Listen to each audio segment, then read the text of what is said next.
So there was a comment on Suck My Mod's live show last night on June 10th of 2019 in regards to, I think it was Ruby Roo or someone was saying that they were talking to Tom H., which is an attorney at law. And he stated something to the effect that possibly they can, as far as the pre-market tobacco applications are concerned, or substantial equivalence, that there were products on the market before February 15th of 2007, which is the grandfather date, that there were vaping products on the market before, in the U.S. markets, that is, and before February 15, 2007, and therefore we could use that as substantial equivalence to get some of these vaping products that we have now on the market in the year 2019. Instead of having to go through the PMTAs, all you have to do is go through the substantial equivalence. So I did some research. As you know, I love my research, right? If it's not illegal, it'll be this type of research. So this is what I pulled up. This comes out of the U.S. Customs Border and Protection securing America's borders. And there was actually here, I'll put this link under the video so you can take a look at it. It's NYM85579, the tariff classification of a nicotine inhaler and parts from China. And this was dated August 22nd, 2006. This was before February 15, 2007. Now, there's a catch to this, and I'll get to that in a moment, but let's take a look at it right now. See if I can make it just a little bit larger for you. So, let's see. I don't know if I can do that. Anyway, we'll try it anyway. So it's August 22nd, 2006, and you see the number that it comes under. It's the number it comes under, and the classification, and then you got the tariff number. And this particular firm is actually handling this particular product in the U.S. as far as the tariff. They used this particular firm in order to get this tariff classification approved of through the U.S. Border Protection Services. So it says, Dear Mr. Weiss, in your letter dated July 20th, 2006, you requested a tariff classification ruling. The items concerned are the Ruan electronic cigarette and the Ruan electronic cigarette cartridge. The cigarette is a spherical metal tube with a plastic mouthpiece tip on the end, which measures approximately 5.5 inches in length.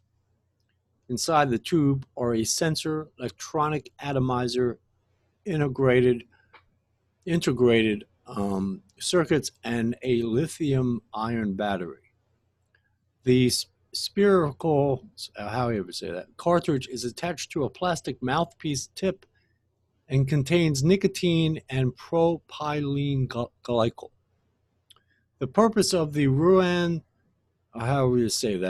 electronic cigarette is to act as a nicotine inhaler that has atomized smoke being forced out of the plastic mouthpiece tip.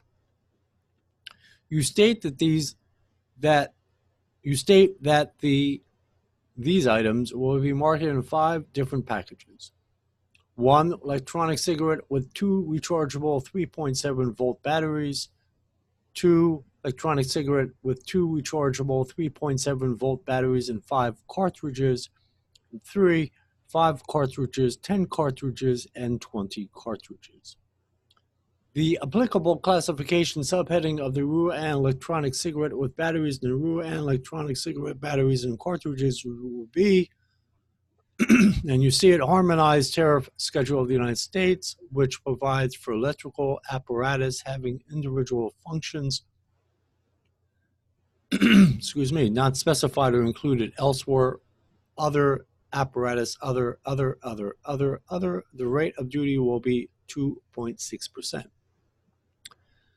The applicable classification subheading for the packages of 5 cartridges, 10 cartridges, and 20 cartridges will be, and you see it, Harmonized Tariff Schedule of the United States, which provides for preparations of the chemical or allied industries not elsewhere specified or included, other mixtures containing 5% or more by weight of one or more aromatic or modified aromatic substances other, the rate of duty will be 6.5%.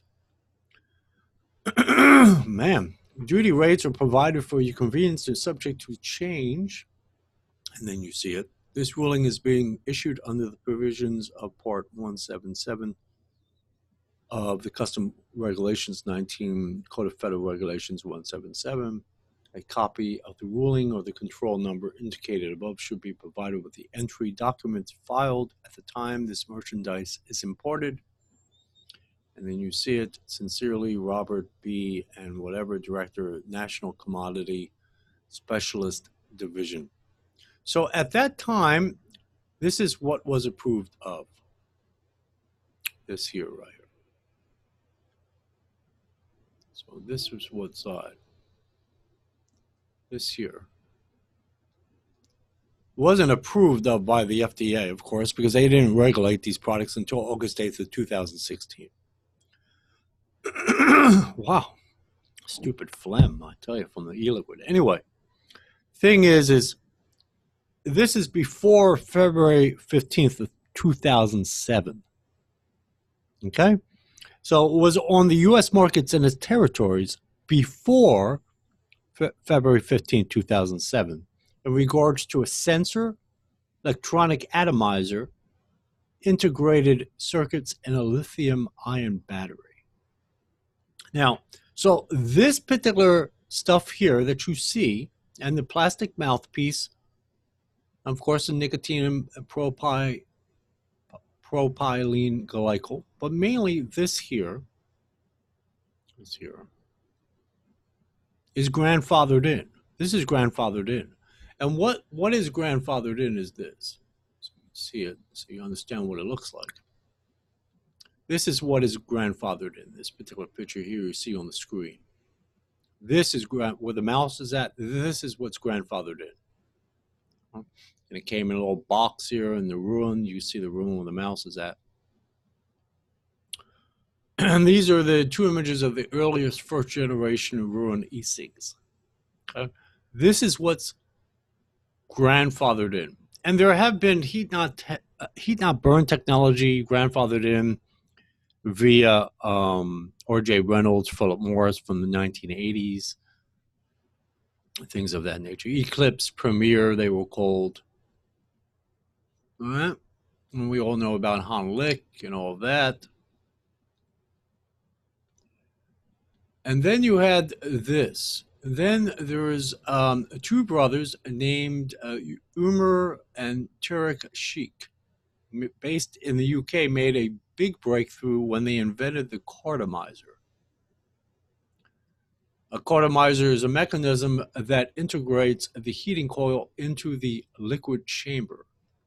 They launched this new device in the UK in 2008 under their whatever brand, and the design is now widely adopted by most cig-alike brands.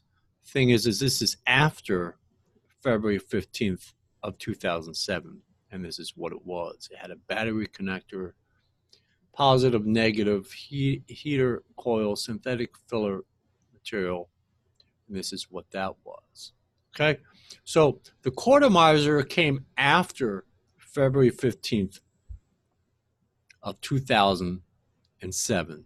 Even though it was a design in 2006, what matters to the FDA is it has to be in its finished product packaging to be sold to the consumer, and it launched in the UK in 2018. So it didn't come to United States and its territories until after 2008. So the cartomizer is out of the picture. but this particular thing is in the picture. So this here, sensor, electronic atomizer, integrated circuits, and a lithium-ion battery is grandfathered in. Now, what relation does this particular thing here have to something like this?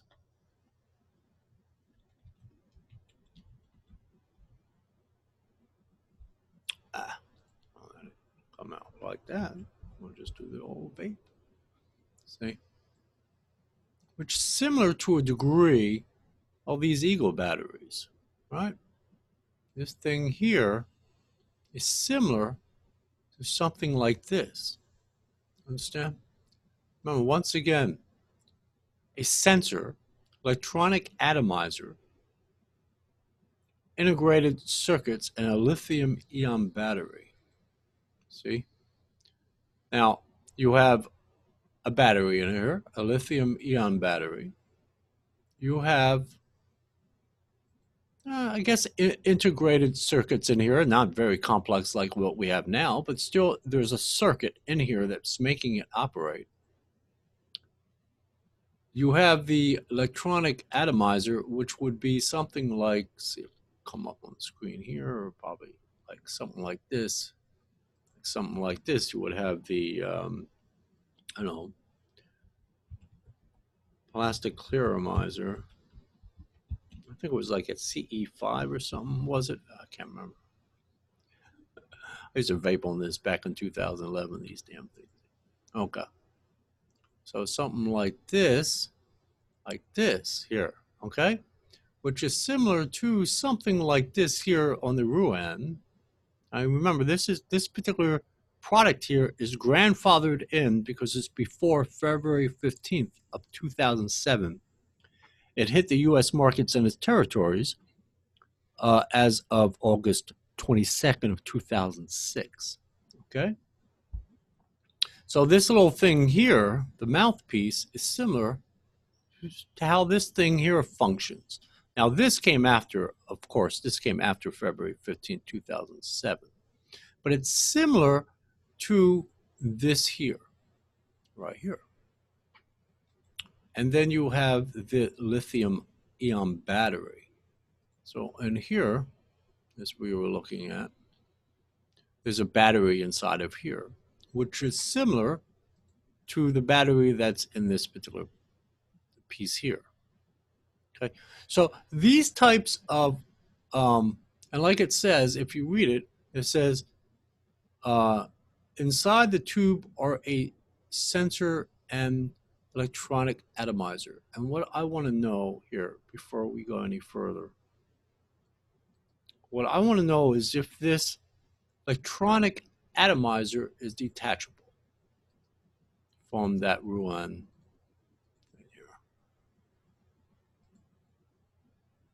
here. See, I don't know if it's detachable. Is it detachable? Maybe it's detachable. Yeah, it has cartridges, right? So it is detachable. All right. Let's see. I don't know if this is the same one as that Ruan. Here's the, oh, perfect. Oh, perfect. Look at this. Breaks it down and everything. So here's your battery. And here is the cartridge, which attaches to the whole apparatus, you know, the whole electronic piece. See? So you have the integrated circuits and the lithium-ion battery, which is this. So you have the battery, which is, it looks like you can almost take it out of there, right? And then you have the cartridge, because these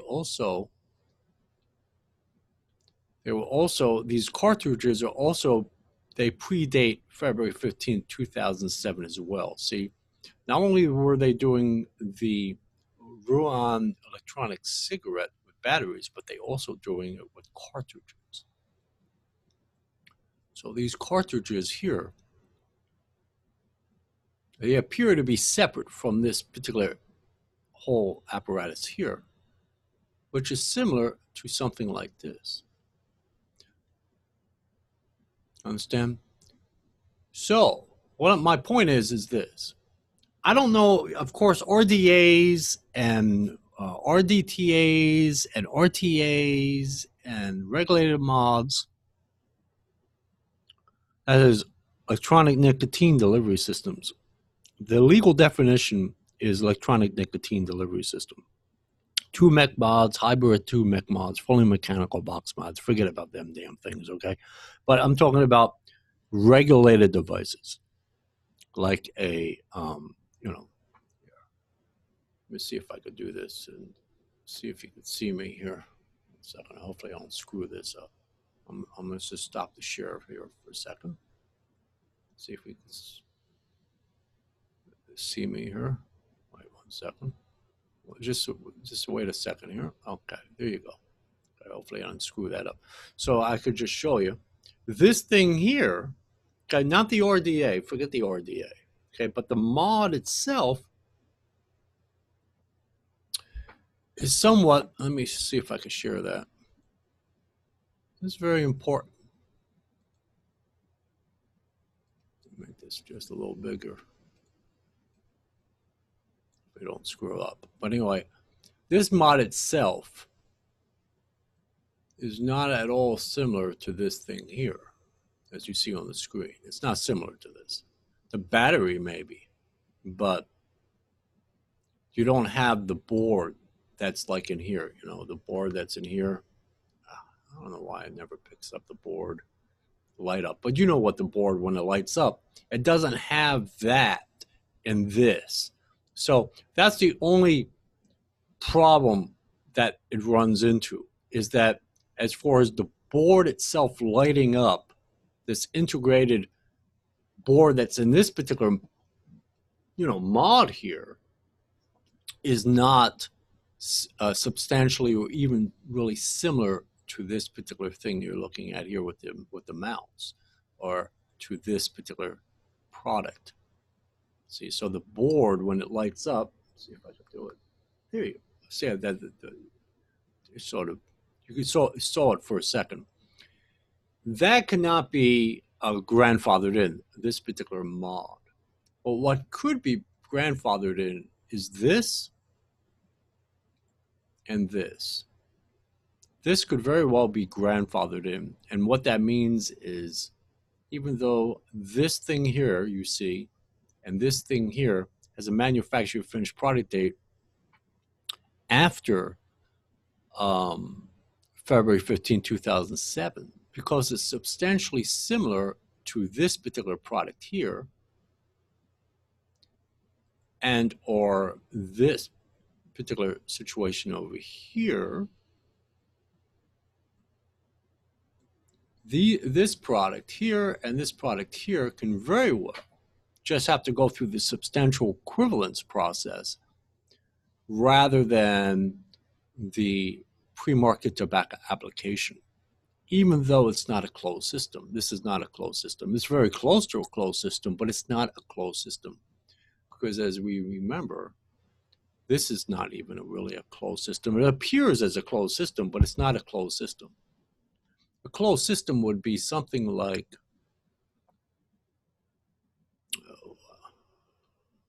you know, like one of those, I think it's called, well, we'll do the My Blue. My Blue is a closed system. That it's a completely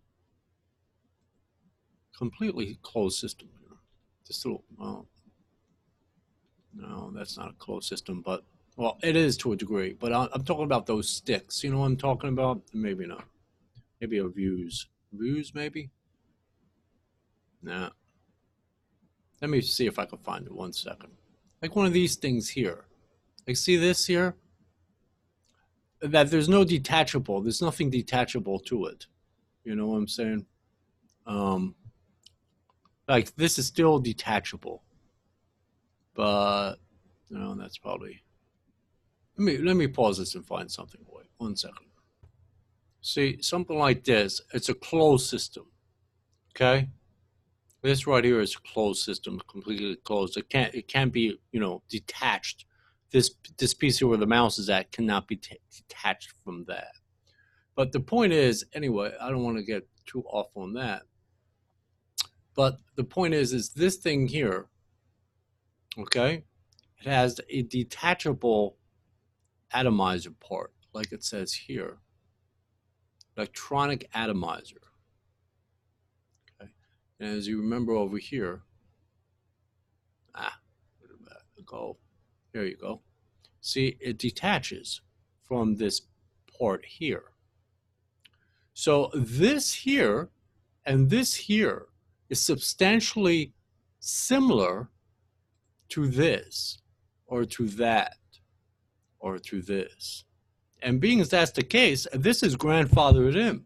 So all you have to do is take the Eagle battery, like this, and take one of these plastic Claramizer, even a glass one for that matter, like a Pro Tank, and go through the substantial equivalence process rather than through the pre-market tobacco application process. At least we would have these particular products on the market because substantial equivalence pathway is less costly, less paperwork, and less time. So this stuff can actually be grandfathered in. Now, as far as like these particular products, forget about. RDAs, forget about, because they are not substantial equivalent to that tank. And the mod is definitely not equivalent to this. Not substantially, because of the board. Because of the board that's in there, the lighted up board. Even though there's circuitry in that particular Eagle battery right here, it's not substantially similar to something like this. It's a built-in battery. This mod has batteries that come out. So this is not substantially similar. So, I mean, when I heard that Ruby Roo said that Tom H stated what he did, I said to myself, well, let me take a look, do a little research on this. And this is what I found. So the key is it was before the ruling date was, that is, it's entered the U.S. markets and its territories on August 22nd, 2006, which predates that February 15, 2007. So because, one more time, because this or that is similar or substantially similar to that and that, this and that, these two particular products can go through the substantial equivalence. I mean, at least attempt to. Now, of course, it has to be tested, but it doesn't have to be thoroughly tested like a PMTA. All they have to say, pretty much, is that this Eagle battery and this plastic Claramizer or glass Claramizer is substantially equivalent to this or to that. How do you like that for you know, a grand argument coming from the Jacob Clare channel? It's good food for thought, guys. Because when I saw the 2006, I said, wow, that predates that February 15th of 2007.